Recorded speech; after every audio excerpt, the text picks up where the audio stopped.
case you haven't worked it out, I'm on the train right now. I had to run for the train. The train was early, and these trains do not hang around. So I just got here in time to leg it on the thing. So that's my Monday morning exercise out of the way. But I wanted to make a very special vlog today about my friend and colleague Keena and what she's up to in a few weeks' time.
Yeah, you got the card ready? So it's okay.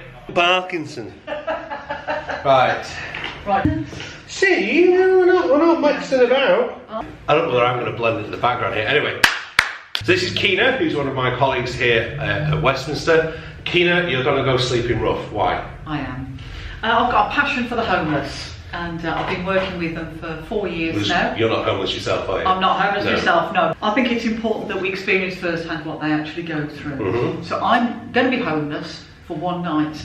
Right. And the challenge is, will we give up the comforts of our home to help others get off the streets? Yeah. Okay then, so. I know I'm sure there's many reasons why people are homeless, but what's the most common reason you come across with the people that you work with at the shelter? It's an interesting question, that is, because we are told we cannot ask, how did you end up in this situation? But you'll find that once you get to know people and build up that relationship, they will tell you their story. And it can be relationship breakdown, and they're thrown out and got nowhere else to go. It may be that people have moved down to London and are looking for work and haven't sort of taken into account how expensive it is to live down here. And it could happen to any of us. And I think that this is the big thing, you know. It's when you're homeless, you can be a very successful business person and still find yourself out on the street. I think something like it says everyone's 3 months from being on the street, something like that. Yeah. Or is it 5 set of circumstances or 3? I can't remember. I remember reading somewhere that was something like that. It only needs a certain set of domino effects to happen, and anyone can be out on the street. You're sleeping rough one night to raise awareness and also to raise money. How much are you hoping to raise? They've asked us if each of us would raise £350. I've raised the bar a little bit to 500. If I could exceed that, then that would be great.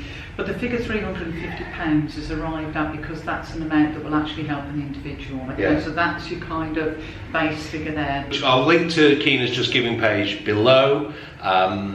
And there's loads more info on there that you can find out, isn't there, about the charity? There's a link to West London Mission as well, who've been working with the homeless for a very, very long time. And I'm actually going to come out and film Keena that night, some of it anyway. I'm not staying over all night, I'm afraid. It's okay. But But I'm going to come out that night and film bits of Kina, and I'll stick that up. When are you doing it? Friday the 13th, which I think is Friday the 13th of October, so I think that's one that's easily committed to memory. There we go. So it's Friday night, right through to Saturday morning. Great, links below, make sure you click it and give some money to Kina's cause. Thank you, Kina. Thank you. I thought I'd share with you my Help the Homeless story.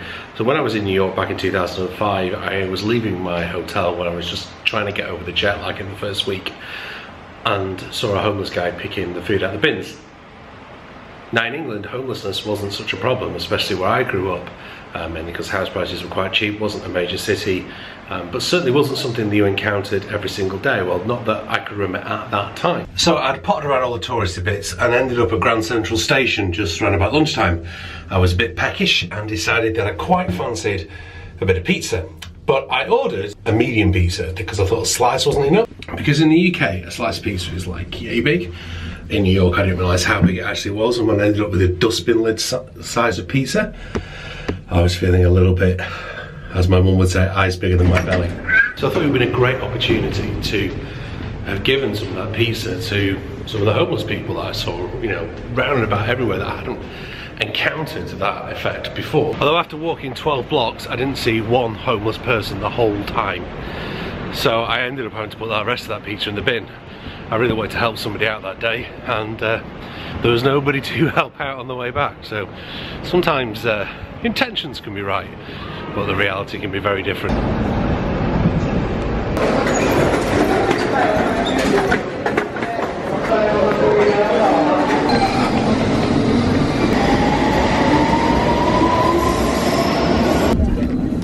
Yeah, then I don't feel too bad. Mind the gap between the train and the platform. This is Victoria.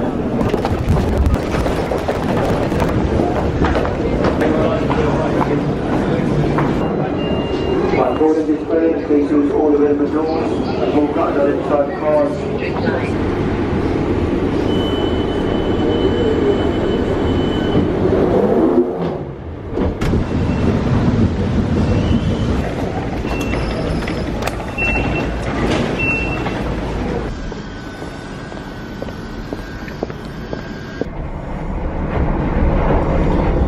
Didn't want to leave the vlog on a kind of weird ending there, but I got an earlier train because I was really not feeling very well, still really not feeling great right now.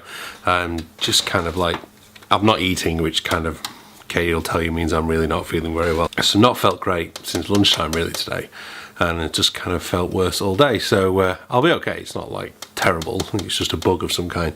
But when I get my practice in, I wanted to say good night and goodbye from there, this part of the vlog.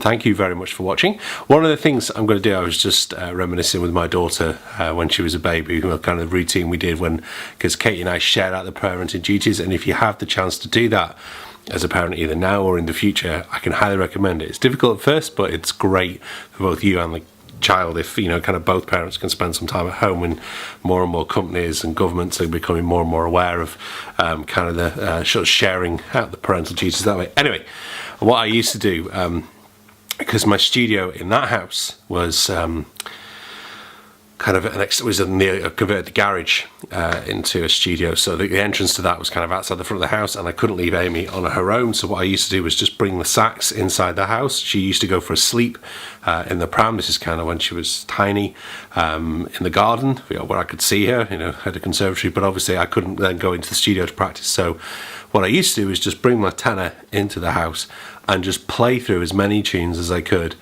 or particularly heads of standards in all 12 keys. And that came back to something that Eric Alexander taught me, who was saying, you know, like, learn bits of bebop heads in all 12 keys. Sometimes I'll just choose standards, you know, like cheek to cheek, or blues heads like Tenor Madness. And that's what I'm just going to finish off with today from my practice, is just kind of blowing through things in different melodies in different keys, just to get used to kind of moving those things around, mainly because I haven't got the energy, strength, or anything else to kind of do anything else today. So thank you very much for watching today's vlog. I hope it's not too much of a weird ending. Please do support Kina in this fundraising effort to raise money for the homeless. It's a real problem in London and all over the place, and you know, whatever we can do to try and alleviate some of that would certainly, I think, go to ways of changing lives. Thank you very much for watching. Bye bye.